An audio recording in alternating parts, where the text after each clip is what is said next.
Olá pessoal, tudo bem com vocês? Bom, na aula de hoje a gente vai falar um pouco sobre brigada de cozinha, tá? Isso mesmo, a equipe que trabalha dentro de uma cozinha.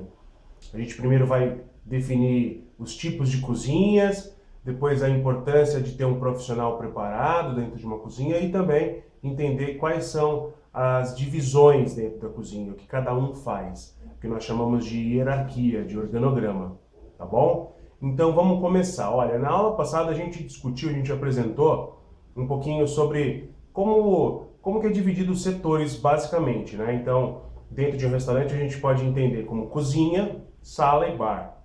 Bar é o local onde ocorre a produção, venda e serviço.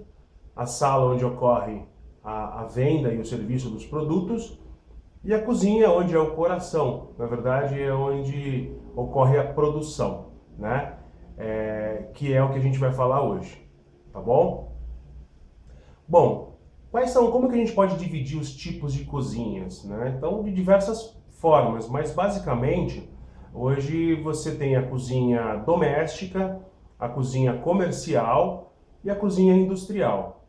Tá? Cada cozinha hoje ela é pensada de acordo com a proposta do negócio, com o tipo de cardápio, né? Principalmente com relação ao tipo de cardápio, né? Mas é interessante a gente entender essas diferenças entre cozinha doméstica, comercial e industrial. Cada uma tem um propósito, cada uma tem uma função, né? Cada uma tem uma função, tá ok? Bom, primeiro a cozinha doméstica. A cozinha doméstica é aquela que não deve apresentar nenhuma finalidade comercial ou industrial. Né? Como o nome diz, ela é doméstica. É claro que a gente tem cozinhas hoje que são super tecnológicas, né? Cozinhas domésticas hoje que pessoas investem em forno combinado, em equipamentos e panelas de primeira. Afinal de contas, a gastronomia está super na moda, a gente vê esses programas de televisão o tempo todo, né? E é gostoso, né? É um hobby praticamente você ter um produto bacana na sua casa, um equipamento mais moderno. Mas basicamente a cozinha doméstica ela não tem assim um planejamento, né? Profissional na maior parte das vezes. Até coloquei para ilustrar aqui uma vovó preparando alguma coisa, um fogãozinho mais antigo, um filtro de barro, né? Que é essa imagem que me remete a uma cozinha doméstica, né? Que é a mais gostosa, vamos dizer assim, né, pessoal? Antigamente as cozinhas eram bem grandes, né? A parte maior da minha casa, por exemplo, era a cozinha. A gente ficava em volta da mesa, muitas vezes ajudando a minha avó, às vezes só beliscando e aprontando enquanto ela cozinhava, não é verdade? Bom, a segunda cozinha que nós temos é a cozinha comercial. Essa sim, como o próprio nome diz, a principal finalidade é o lado comercial do negócio.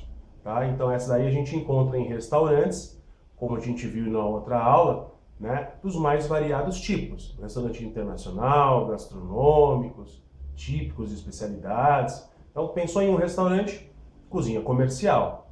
Tá?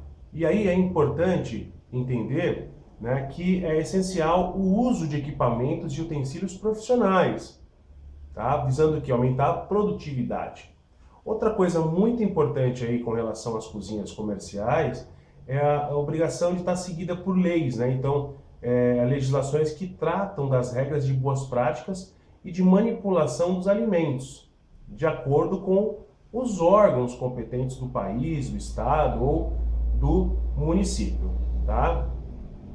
Muito bem. E a outra cozinha que a gente tem é a cozinha industrial, tá? Olha só, a cozinha industrial é aquela que foi preparada, planejada para atender, para preparar alimentos em grande escala, em larga escala, tá? Normalmente consumido no próprio local, mas também pode ser mandado para fora, como é o caso dos buffets, do serviço de catering, né? Que é aquelas empresas que fazem comida para mandar para outros lugares, tá bom? Então, um grande exemplo disso são os buffets, como eu disse, algumas empresas, presídios, quartéis, escolas, hospitais, tá? Isso tudo entra como cozinhas industriais. O planejamento da cozinha é muito importante. Quando a gente vê, às vezes, um prato, né, sendo entregue na mesa por um garçom, a gente não imagina o que foi feito por trás disso com relação ao planejamento, né? Então, o planejamento de uma cozinha profissional, ela compreende aspectos como organização do cardápio, formação de equipe, a divisão dos cargos, a coordenação das atividades de limpeza, de manutenção dos equipamentos, além do fornecimento e controle dos produtos alimentícios, né? Então, um monte de coisa por trás no planejamento de uma cozinha. Agora, falando um pouco da equipe, né? Hoje uma das maiores dificuldades para quem quer montar um negócio, para quem quer montar um restaurante, um bar, qualquer coisa dentro da área da gastronomia, uma das maiores dificuldades é contratar uma equipe de trabalho eficiente e comprometida, né? Realmente é um grande problema. Eu sempre costumo dizer em aula, né? Para bons profissionais sempre tem trabalho, não falta oportunidade nunca. Mas por outro lado também é difícil para as pessoas contratarem quem realmente está disposto a trabalhar, tenha comprometimento. Quem trabalha dentro de uma cozinha tem que ter muita disposição, um excelente preparo físico, porque você fica muitas horas de pé, né? E gostar muito do que faz. Às vezes você está lá com o pé machucado, aquele calor enorme, com um monte de problema na sua casa, e você está lá preparando uma comida, você está lá ajudando a picar uma coisa, né? Uma salada, uma cebola, alguma coisa qualquer, né? Muitas vezes chorando, picando uma cebola mesmo, né? Então, a questão principal aí é estabelecer uma hierarquia, né? Na cozinha. Então você vê quais são os procedimentos competentes a cada funcionário, o que realmente eu preciso, né? Então, para você estabelecer o tamanho adequado de uma equipe de cozinha, você tem que levar em conta vários fatores, né? Então, dentre eles aqui eu destaco alguns. Olha só, o tipo de empreendimento, né? É um restaurante econômico, é um restaurante de luxo, é um restaurante tradicional, um restaurante gastronômico, não é? Dimensão e layout da cozinha. Então, o que eu tenho na minha cozinha? É uma cozinha muito grande? Uma cozinha pequena? Tem área fria, tem área quente, área de lavagem, tem uma legumeria, tem cozinhas que praticamente tem legumeria, açougue, tudo dividido assim, né? Isso a gente encontra muito em cozinhas de hotel, né? O tipo de cardápio também é uma coisa muito importante, talvez a principal, né? Tudo vai girar em torno do cardápio, né? Então, se você estabeleceu qual é o seu tipo de público, né? Já estabeleceu qual é o cardápio que você vai oferecer para eles. Aí você tem que definir quais são os tipos de equipamentos que você precisa, né? Qual o tamanho da cozinha que você precisa e, consequentemente, né? Qual a equipe, né? A formação da equipe que você precisa ter. A frequência do uso de alimentos porcionados, né? Pré-preparados, muitas vezes compensa mais você pagar um pouquinho mais caro e comprar um filé já, ou cortes de peixe ou de carne já porcionados de alguma empresa que já faz isso, né? Então você vai economizar num funcionário a mais que você vai ter que ter, num espaço maior que você poderia ter na cozinha para estar fazendo isso, e poderia estar fazendo outra coisa, você já compra isso porcionado.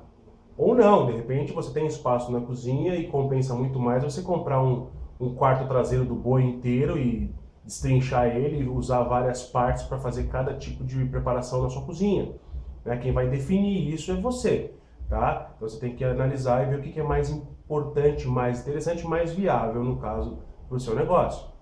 Quais os dias e horários de funcionamento? Qual a necessidade de empregar funcionários temporários ou terceirizados, né? Muitas vezes compensa eu contratar alguém de fora, somente aos finais de semana.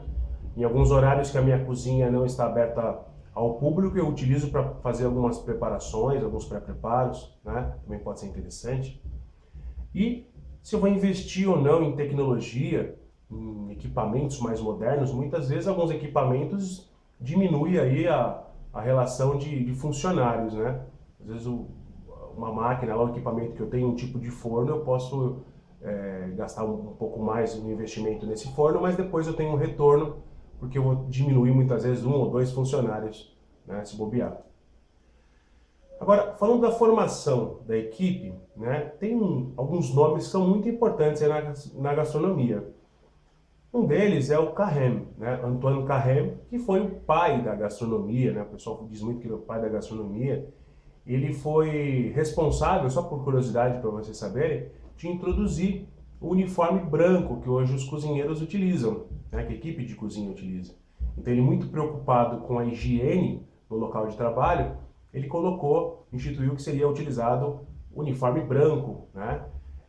E a outra coisa que ele colocou foi o uso do chapéu, né? Inclusive, dependendo do tamanho do chapéu do cozinheiro, quanto maior o chapéu dele, maior a função, né? Mais importante seria o cargo dessa pessoa. Tá? E um outro nome bastante importante para a gente na gastronomia é o escoffier.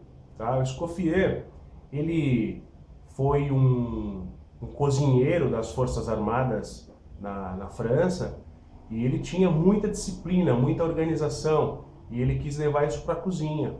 Tá? E ele que criou o sistema que a gente tem clássico da cozinha, a divisão das tarefas. Tá? Então, como eu disse, o Escoffier, ele foi um cozinheiro das Forças Armadas, e ele teve várias contribuições na gastronomia. Tá? Uma delas foi, além do livro que ele desenvolveu, né, que ele escreveu, o Guide Culinaire. Trata-se de um livro muito importante, né, sobretudo para o treinamento de cozinheiros profissionais. Né? Ele também diminuiu os cardápios, que antigamente eram muito extensos, hoje ele diminuiu para o formato que a gente vê hoje em dia, foi por conta do Escoffier. E também ele teve algumas inovações na parte da divisão do trabalho da cozinha. Tá? Então, olha só, primeira coisa, especialização da atividade culinária em setores. Então, ele dividiu em 5 setores a cozinha. Outra coisa, íntima interdependência da equipe. Então, com isso, ele dava mais autonomia para que os profissionais pudessem atuar nos seus setores separadamente. E a abreviação do tempo de preparo dos pratos. Né? Então, veja só, se um cozinheiro vai usar uma salsinha picada, o outro também, né? Então eu vou ter um profissional que vai ser responsável por picar essa salsinha toda e distribuir entre todos os setores. Né? O setor também fica mais especializado, então se eu vou usar um molho em algumas preparações, eu tenho vários molhos, eu vou ter um cara especializado só para fazer o molho, o saucier, né? O chef saucier. Então ele vai ser o responsável por fazer aquele molho de uma forma muito boa, excelente, né? O melhor molho, tá certo? Então esse era o pensamento do Escoffier, em dividir por setores, tá? De profissionalizar essas pessoas, de ter mais ordem, mais disciplina, né? Como num quartel mesmo. Então por isso que desde então é chamado de brigada. A equipe de cozinha é muito comum a gente ouvir, brigada de cozinha, e também isso se fala no salão, né? No salão ou no bar, a brigada de salão, a brigada de sala, a brigada de bar, ou brigada de cozinha mesmo. Tá? Então, como eu disse, o Escoffier ele racionalizou em 5 setores. O primeiro esquema hierárquico dele tinha mais de 20 cargos. A gente vai ver no finalzinho alguns exemplos. Então tinha um cara que só cortava carne, tinha um outro que só mexia com ovos, absurdo, né? Então cada um fazia uma coisinha na cozinha. É claro que hoje em dia isso é praticamente inviável você manter todas essas pessoas, né? Então 20 cargos numa cozinha, nem cabe 20 pessoas numa cozinha hoje em dia, né? Depende, claro, do tamanho dessa cozinha, mas de maneira geral não cabe. Mas quais são os 5 setores aí, basicamente, que o Escoffier definiu, né? Então você tinha o garde-manger, você tinha o entremetier, o rôtissier, o saucier e o pâtissier. Então cada um deles cuidava de uma parte da cozinha. A gente vai ver a seguir, né, o que cada um dessas pessoas, desses setores faziam. Tá? Aqui eu tenho uma ilustração, né, desses profissionais, então cada um responsável por uma coisa na cozinha. Para quem assistiu aquele filme, aquele desenho Ratatouille, né, é muito fácil de identificar nesse desenho aí os profissionais. Então tá muito bem definido o que era o chefe, o sous-chefe, o garde-manger. Quem não assistiu vale a pena.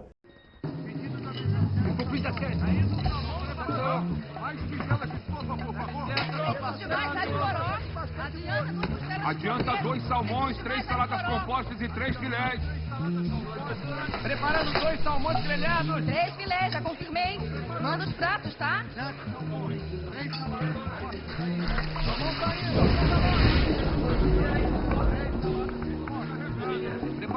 salmões. Ô, chefe Skinner, como é que o senhor vai? Boa noite, chefe. Ô, chefe Skinner. Boa noite, chefe. 2 salmões, 3 chefe. Ô, chefe, olha quem tá aqui. Alfredo Linguini. É filho da Renata, esse garoto.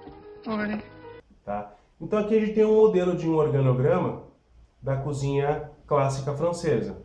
Eu posso ainda ter vários outros desdobramentos e a partir do entremetier, por exemplo, entremetier, ter outros profissionais, né?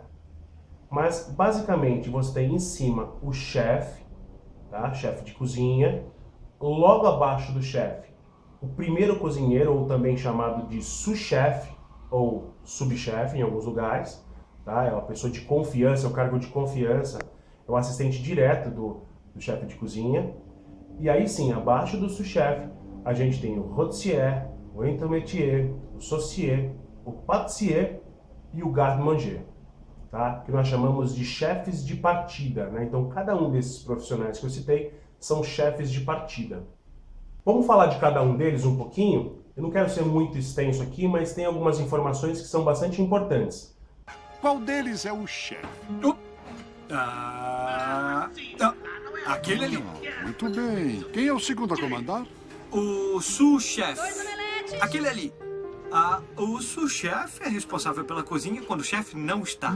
O saucier, que cuida dos molhos, é muito importante. A chef de partie, a demi-chef de partie, os dois são importantes. A commis, cozinheiros, muito importantes. Ele é um planger, o ajudante. Ele lava a louça ou tira o lixo. Não cozinha. Mas podia. Não. Como é que você sabe? Qual é o meu lema? Qualquer um pode cozinhar. Vamos primeiro falar da diferença entre o cozinheiro e o chefe de cozinha. Olha que interessante, né? Então, qualquer um que cozinha em casa, de forma amadora, a gente pode chamar de cozinheiro, né? Então, basicamente, as informações que o cozinheiro precisa ter são as informações relacionadas à receita, à ficha técnica daquele prato, daquela produção especificamente, né? Então, agora, ser chefe é uma coisa completamente diferente, tá? Então, o chefe vai além de apenas realizar o preparo das receitas. Ele é o responsável, entre outras coisas, né, de fazer o planejamento do cardápio, de efetuar o controle de compras, de comandar uma brigada de um restaurante, de um empreendimento de gastronomia. Olha que interessante. A gente falou um pouco do Escoffier, e o Escoffier, em 1902, ele foi entrevistado, né, por uma revista Home Chat, em 1902, isso mesmo. Então, ele foi questionado com relação à diferença entre cozinheiro e ser chefe, né? Ser cozinheiro e ser chefe. E olha só o que ele disse, né? Então, segundo Escoffier, um cozinheiro, mesmo sendo capaz e experiente, não possui necessariamente as qualidades de um chefe. Um chefe, diz Escoffier, é um artista e administrador. Olha que interessante. Determinar compras, planejar menus, distribuir o trabalho entre o pessoal da cozinha, supervisionar a execução dos pratos, trocar ideias com o maître. Olha que visão bacana, a gente vê muitos chefes de cozinha hoje em dia, cozinheiros que não chamam o maître, né, que é o responsável, o maestro do salão, para conversar, para discutir, para saber o que os clientes estão querendo, né? Quais são as opiniões dos clientes com relação às produções que estão sendo feitas. Afinal de contas, quem coordena todo o trabalho da equipe do salão é o maître, né? Então ele tem que ter essa conversa. E todos os pratos passam pelo seu exame e crítica. Um chefe, porém, não pode dirigir trabalhos que ele mesmo não seja capaz de executar. Então, antes de você saber mandar, saiba fazer, né? Por isso que a gente tem excelentes exemplos de profissionais no mercado que começaram lavando louça, lavando o chão, né? Depois picando, até chegar a ser um chefe. Muita gente hoje quer fazer o caminho mais curto e eles acabam se dando mal. Alguns dão sorte, mas a grande maioria se dá mal, né? Então, se acabou de fazer um curso, você vai ser um chefe de cozinha? Não, não é bem assim, né? É aquela questão. Primeiro você paga para trabalhar, né? Você rala bastante, né? Para você aprender, para você apanhar de modo geral na cozinha. Depois você começa a trabalhar de graça. Olha só, começa aí já a ter um pouquinho menos de prejuízo, você não tem que pagar nada. E 3, aí sim você começa a ganhar pelo que você faz, né? E ser reconhecido até chegar uma hora que você pode cobrar quanto realmente você acha que deve, né? Quanto que merece. Em todas as empresas, elas pensam muito na polivalência, né? Na multitarefas, né? Cada vez mais as pessoas têm que ser multidisciplinares, estarem preparadas para fazer várias coisas. Na cozinha não é diferente. Então, hoje, num restaurante moderno, né, quer seja pequeno, um restaurante grande, enfim, né, as pessoas acabam sendo polivalentes, tá? Então eu tenho que pensar sempre em otimizar, né, em pegar um cara que saiba fazer um pouco de cada coisa. Isso é muito importante. A não ser que seja uma coisa muito específica, aí eu tenho que contratar uma pessoa especializada naquela tarefa especificamente, tá? Basicamente as cozinhas hoje são divididas em área fria e área quente. Nessa área fria trabalha-se o garde-manger e às vezes intercalando até com o preparo de sobremesas nesse mesmo espaço em horários em que essa cozinha praticamente está fechada, por exemplo, né? E assim, para eu valorizar os profissionais da minha cozinha, ou melhor, para que eu promova, que eu aumente o comprometimento dos funcionários da minha equipe, da minha cozinha, hoje o turnover é muito alto, ou seja, a rotatividade que as pessoas entram e saem em restaurantes é muito grande. O cara começa a trabalhar hoje numa cozinha e aí logo ele recebe uma proposta melhor num outro restaurante e ele abandona. Logo que ele acabou de aprender, ficar craque em produzir aquilo direitinho, que ele prepara aquela produção, estava funcionando tudo certinho, aquele funcionário te deixa na mão e vai para um outro lugar. Isso é muito comum de acontecer. Então você tem que ter a visão de manter a sua equipe, de fidelizar a sua equipe, né? De promover um comprometimento com os funcionários, tá? E para isso, algumas atitudes são importantes, né? A primeira delas, a remuneração. Ninguém trabalha de graça, ninguém trabalha só porque gosta. Claro que é importante você gostar do que faz, mas você precisa ser reconhecido e ter uma boa remuneração, tá? Segundo, incentivar as sugestões dos funcionários e incluí-las sempre que possível. Então, ouça a sua equipe, né? Eles estão lá o tempo todo trabalhando, eles sabem de muita coisa do que acontece. Então, não fique com aquela postura de só mandar, e sim ouça a sua equipe.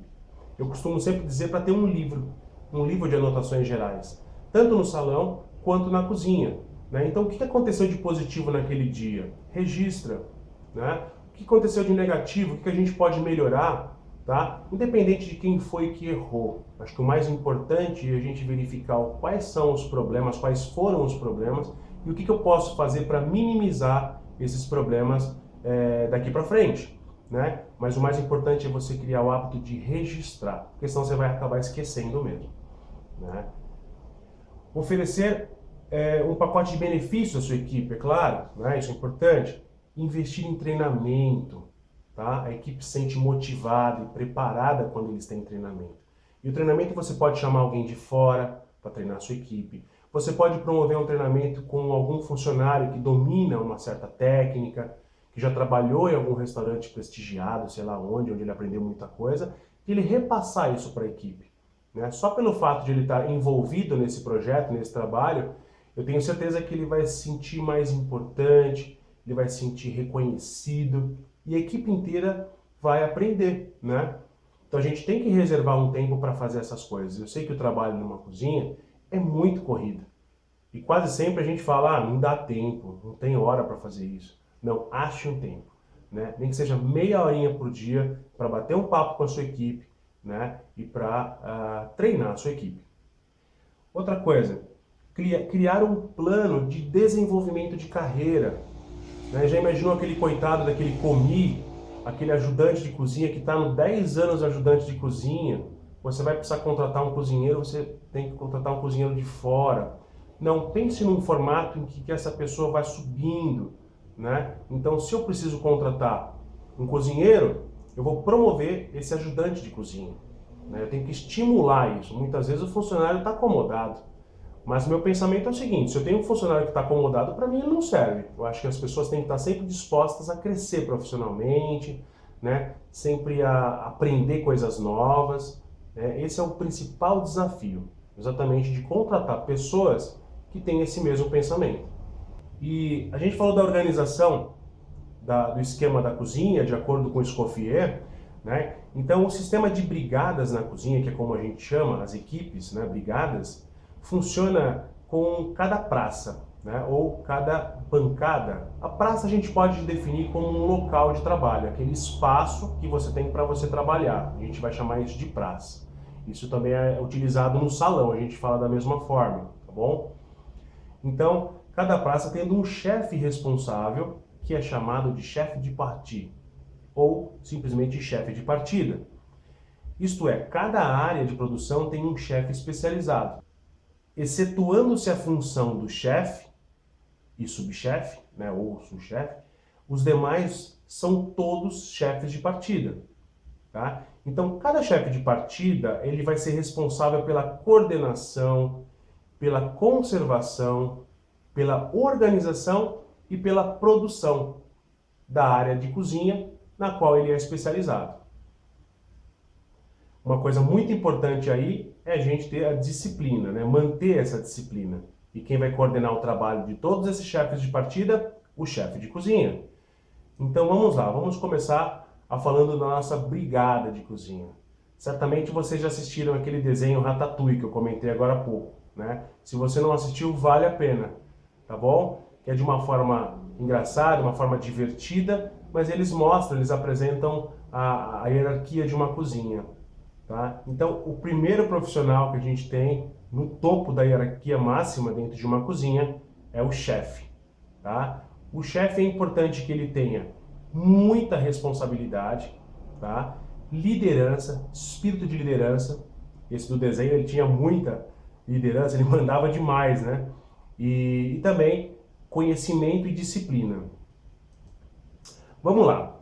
O chefe de cozinha. Então, como eu disse, é o cargo mais alto possível dentro de uma cozinha. Acima dele está o dono do restaurante, que muitas vezes é o próprio chefe, o dono, né? Numa estrutura hoteleira, acima do chefe você vai ter o gerente de alimentos e bebidas, que a gente chama de gerente de A e B, tá? E acima do gerente de A e B a gente tem o gerente geral do hotel, no caso, tá bom?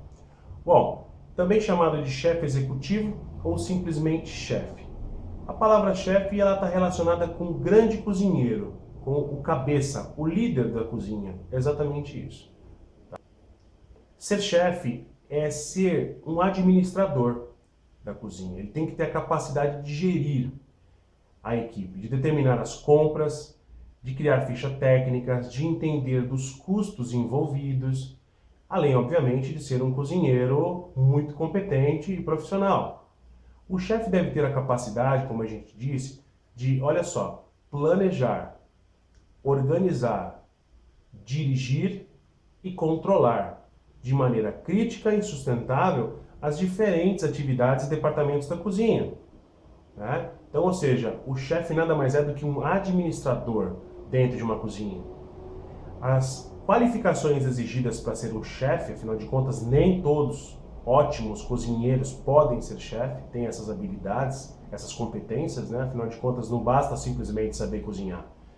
As qualificações exigidas para ser um chefe, dentre elas a gente pode destacar o quê? Espírito de liderança, tá? Para coordenar uma equipe. Capacidade de gerenciar, habilidade no trato das relações humanas, iniciativa e também muita criatividade. Então isso é importantíssimo para você ser um chefe. Um chefe de cozinha ainda é responsável por preparar os planos de trabalho, que a gente chama de planos de ataque ou planos de trabalho, definir quem vai fazer o quê, que hora, quando e tudo mais. Escalas de revezamento, de folga da equipe de cozinha.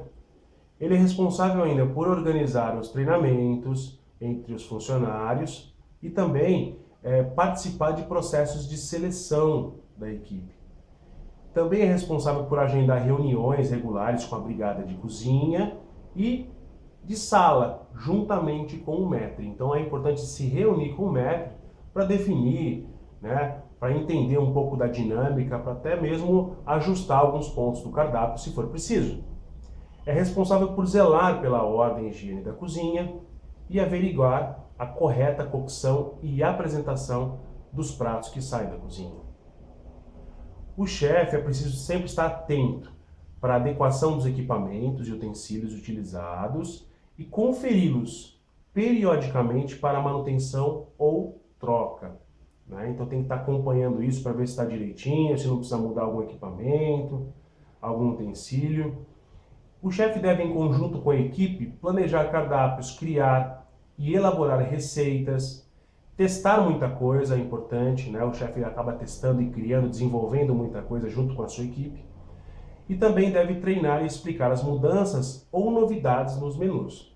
Muitas vezes o chefe decide mudar alguma coisa, cria um prato, né, e não explica para ninguém. Então é importante, antes de mais nada, chamar a equipe inteira, mostrar os procedimentos, acompanhar o preparo, ver se está ok. Aí sim ele pode deixar a equipe fazer sozinho. É claro que ele vai estar sempre de olho ali, ver se aquilo está sendo preparado da maneira como deve. Né? Ele é responsável ainda por controlar os produtos comprados na hora do recebimento, verificar as matérias-primas se foram entregues como solicitado.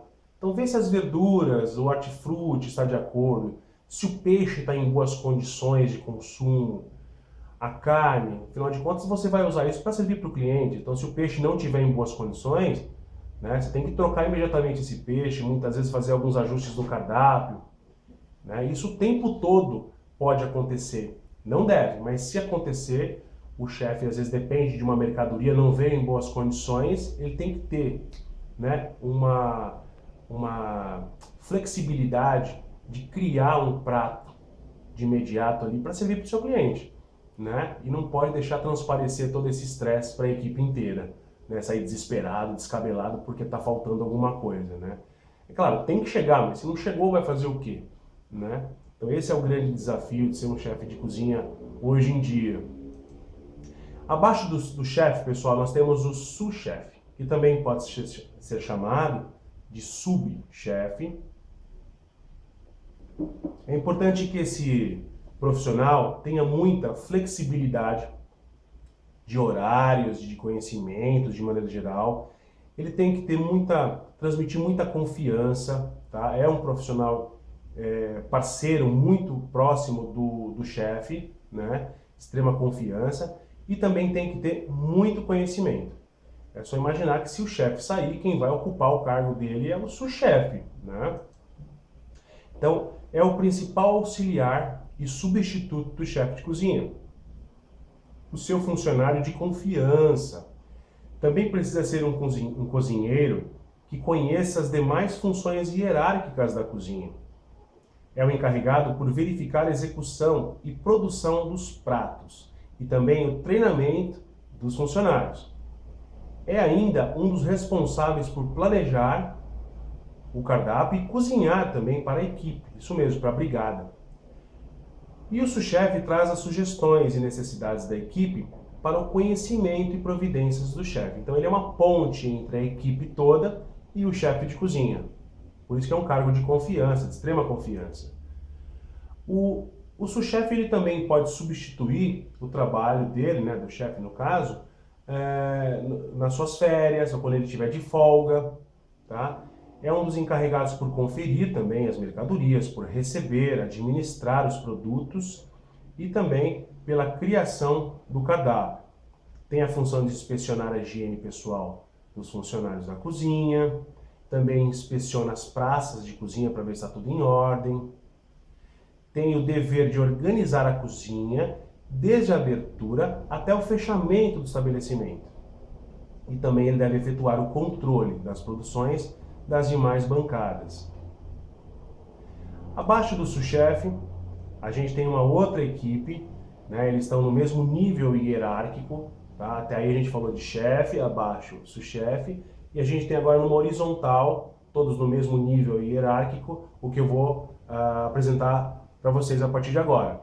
Então, o primeiro deles é o garde-manger.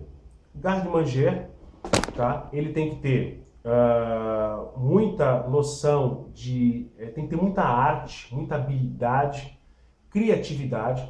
Se você já foi em algum cruzeiro, em algum hotel e restaurante e viu aquelas esculturas bonitas, aquelas artes bem trabalhadas, é bem provável que isso seja obra do garde-manger, tá? E noções de reaproveitamento, ele que tem aquela criatividade de pegar de repente algumas sobras e preparar um patê, preparar umas pastas, algumas coisas diferentes, né? É tudo obra aí do nosso querido garde-manger, uma função muito importante. O garde-manger é o chefe que tem a função de elaborar os pratos, entradas, molhos frios, como saladas, sanduíches, terrines, galantinas, né, gelatinas, patês, canapés, entre diversos outros tipos de preparações, como também defumações, curas, né, e embutidos e conservas. Ele é ainda responsável pela disposição inicial dos alimentos, ou seja, de fazer a mise en place, né, de preparar a mise en place dos outros chefes de partida. Ele pode ser responsável pela limpeza e o porcionamento também de aves, peixes e carnes. Em cozinhas de porte, podem estar também subordinados ao garde-manger dois outros profissionais, que é o poissonnier, que cuida exatamente dos peixes, né? Ou o volailler, que trabalha direto com o preparo, a manipulação de aves. Veja, são coisas bem específicas que dificilmente você vai encontrar isso hoje em dia, tá? A não ser se for um restaurante muito grande, uma cozinha muito grande, aí você pode ter essa divisão também, tá? Sua responsabilidade do garde-manger, a conservação, manutenção e controle de alimentos que estão nas câmeras frias e geladeiras. Também é sua tarefa preparar marinadas, salmouras, molhos emulsionados. É o chefe responsável por elaborar entradas frias como canapés, se tiver aquele coquetel, aquele evento de inauguração de alguma coisa, sei lá, um coquetel em geral, ele que vai preparar aqueles finger foods, né? Ele que vai desenvolver. Né? Não significa que ele vai fazer sozinho, mas ele que vai se preocupar com a arte, com a criação desses finger foods. É de responsabilidade dele também supervisionar e treinar a equipe de trabalho, lógico, a sua equipe. Em seguida a gente tem rôtisseur, né? O que é um rôtisseur? Rôtisseur é um chefe, né, que é responsável pela preparação, especialmente dos pratos à base de carne, aves e peixes, que levam um preparo através do forno, né, são assados ou feitos sobre a grelha ou direto mesmo na chapa, tá? E ele também faz às vezes as frituras também. As atribuições do chefe rôtisseur incluem cortar e preparar também legumes, carnes, aves e outros alimentos para serem grelhados, braseados, fritos ou assados. Um outro chefe que a gente tem, um outro profissional, é o entremetier.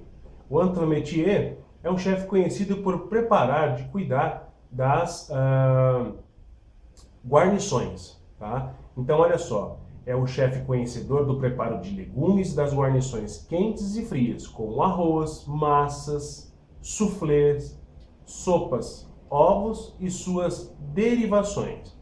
Ele também é encarregado por preparar, picar e tornear legumes e verduras. Num sistema completo de uma brigada, né, se for uma equipe muito grande, uma cozinha muito grande, pode estar abaixo do entremetier ainda, né, o potager, o que cuida basicamente das sopas, né, dos consomés, dos bisques, né, que é um tipo de caldo também, o legumier, né, que é o chefe responsável por tornear e manipular os legumes. Abaixo não, ao lado, na verdade, né, do nosso rôtisseur, nós temos o saucier. O saucier é o chefe responsável pela produção dos molhos, pessoal. Então, sauce, né, o sauce em francês significa molho. Então, o chefe saucier é o profissional de cozinha especializado em caldos básicos, nos molhos quentes e naqueles pratos que são preparados com todo tipo de alimentos, desde que sejam feitos ou cozidos em molhos, tá? É o encarregado de refogar, de ensopar, de guisar e brasear alimentos e também é responsável por preparar os fundos, os caldos e os molhos básicos e também os seus derivados, como molho bechamel, molho velouté, molho holandês, né? Então é ele o responsável por preparar todos os tipos de molhos. Além do saucier, nós temos o pâtissier, uma área tão, né, um profissional tão querido aí para quem ama doces, né? Essa é a área das sobremesas, dos doces, né, principalmente. Para esse cargo exige que o profissional, né, para ocupar esse cargo é importante que o profissional seja assim muito cuidadoso, tenha muito equilíbrio e principalmente muito detalhista, né? A confeitaria de maneira geral exige muita precisão, né, nos ingredientes, tudo é muito pesado, muito delicado, muito cuidadoso, né? E não é todo mundo que leva jeito para com essas habilidades, né, muito detalhistas assim, diferentemente para quem trabalha talvez numa cozinha quente ou no setor de grelhados, que tem que ter uma noção mais de tempo de preparo e tal, mas não tanto detalhezinhos assim como exige nesse cargo de pâtissier. Bom, o pâtissier é o chefe do setor de confeitaria, é um profissional encarregado pela elaboração das sobremesas, dos doces, sorvetes, tortas, bolos, né? Ele também é encarregado por coordenar a equipe de confeiteiros toda, se assim tiver mais do que um confeiteiro. E é um setor que está sempre... O setor da confeitaria, sempre que possível, deve ser independente das demais praças da cozinha. A área de atuação é bastante extensa, além dos restaurantes, aos hotéis, né, as padarias, casas especializadas nos diversos segmentos da confeitaria, área de eventos, cozinhas de navios, entre outros locais. Ademais dessas oportunidades, o chefe pâtissier pode ainda oferecer consultoria para o segmento e produzir alimentos para o setor da confeitaria, pratos doces, tortas, bolos por conta própria. Muitos são os restaurantes que contratam um pâtissier, né, terceirizam esse trabalho, na verdade, o cara faz na casa dele, numa cozinha fora, e manda isso para o restaurante, né? Então não contrata um pâtissier no seu próprio restaurante, contrata o trabalho dele, né, de fora. Isso é muito comum de acontecer. Algumas funções importantes do pâtissier, né? Armazenar adequadamente os produtos para confeitaria, supervisionar e elaborar o cardápio das sobremesas. Ele é responsável por modelar, por montar, rechear massas cruas e massas folhadas. Ele tem a função de fazer os recheios, os cremes, as coberturas. Ele tem a responsabilidade de decorar as produções de confeitaria. Tá? E ele também é encarregado por preparação dos sorvetes, né? E de sobremesas diversas, como nós já falamos. Um outro profissional que nós temos é o boulanger, né? O boulanger, ou nada mais do que o padeiro, é o chefe especializado nos pães e nos mais diversos produtos da panificação, usa-se massas, né? Na hierarquia de grandes cozinhas, ele pode ser subordinado diretamente ao chefe pâtissier. As principais funções do boulanger, do padeiro, é determinar a lista de compras para o setor, armazenar adequadamente os produtos, preparar os diversos tipos de massas, encarregado por elaborar pães diversos para o cardápio, e também tem a função de preparar as receitas de massas de pizzas além dos pães, né? Um outro cargo que pode existir numa cozinha, hoje é bastante difícil, mas pode existir, é o açougueiro. O açougueiro é também chamado de boucher. Ele é encarregado pela limpeza, pelos cortes, pela desossa e pelo porcionamento das carnes, aves, para a cocção adequada. Na hierarquia da cozinha, sua praça pode ser subordinada ao chefe garde-manger e também ao rôtisseur. As principais funções do boucher, como a gente disse, está relacionado à limpeza, corte, porcionamento de carnes, aves e miúdos de maneira geral. Um outro profissional que também nós temos na cozinha, podemos ter, é o aboyer. Tá? Você sabe o que faz um aboyer? A principal função do aboyer é, a partir do recebimento das comandas, tá? Ele vai repassar essa comanda para as praças de cozinha. Ele, como a gente diz, canta os pedidos, tá? Em estruturas menores, muitas vezes não tem o aboyer, então quem faz esse trabalho mesmo é o próprio chefe. O tournant significa virando, ou seja, ele vira o turno, ele cobre outras pessoas. Ele é o cara que tem que conhecer muita coisa, porque ele é um polivalente, ele tem que suprir qualquer área. Então, se faltou um rôtisserie, o tournant vai lá, né, no lugar dele. Tá, as férias do garde-manger, é o tournant que vai ficar, né, suprindo essa necessidade. Então, ele tem que conhecer os mais variados trabalhos da cozinha para ele substituí-los, tá bom? Então, o tournant nada mais é do que um profissional que cobre as folgas e cobre as férias de todos os outros profissionais da cozinha. Em seguida, nós temos o commis. Aí sim, abaixo desses cozinheiros, desses chefes de partida, dos cozinheiros, a gente tem os commis. Tá? Se escreve commis e se fala commis. Ou ajudante, ou ainda auxiliar de cozinha. Esse cargo também a gente verifica ele no salão e no bar, tá? Mas na cozinha também é comum se falar commis. Então ele é um aprendiz, é uma pessoa que está começando, é o ajudante, é o auxiliar, tá?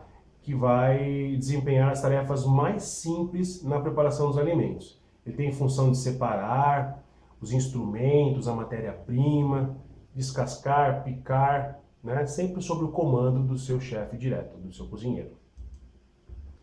Depois nós temos um outro cargo que é o chefe steward, tá? Que é o chefe da limpeza. Isso é um cargo muito comum a gente encontrar em grandes hotéis ou em navios, tá? É aquele profissional que exerce a função de verificar a manutenção e higiene dos equipamentos, das louças, dos utensílios de cozinha. Ele deve avaliar os inventários do setor. Ele também faz a conservação e limpeza dos pisos, das janelas, das bancadas de cozinha, tá? De acordo com as normas e procedimentos operacionais. Em seguida a gente tem um outro carinha aí, quem assistiu o Ratatouille, né? Que era a função inicial, o Linguini, né? Que é o ator principal ali do desenho, era um plonger, né? Plonger. Plonger nada mais é do que o que faz a limpeza pesada, tá? Ou seja, ele está abaixo ainda do commis de cozinha, vamos dizer assim, né? Ele é o que lava a louça, que lava o chão, o piso, né? É o cara que faz tudo, vamos dizer assim. Então é necessário que esse profissional tenha muita higiene, muita rapidez, né? Muita vontade, garra mesmo, porque o cara tem que trabalhar bastante, não que os outros não tenham. E a palavra plonger, só como curiosidade, está relacionado a mergulhador, ou seja, ele afunda na água lá para lavar tudo e limpar tudo direitinho, né? Essa era a função aí do Linguini no Ratatouille, tá? Plonger. Então, se você pretende começar em uma cozinha, saiba que você não vai começar muitas vezes como chefe ou sous-chefe, né? Primeiro você vai ter que ralar bastante, né? E agradecer sempre pela oportunidade de aprender. Então, como eu disse, bons chefes sempre começam lá de baixo, lavando panela, ajudando, sendo um ajudante de cozinha, depois vai ser o cozinheiro, o segundo cozinheiro, e aí sim ele vai. Bom, pessoal, a gente falou de bastante coisa aqui importante, hein? Então vamos verificar aí o que vocês aprenderam e vamos aprender um pouquinho mais sozinho também? Olha só a atividade que eu proponho para vocês.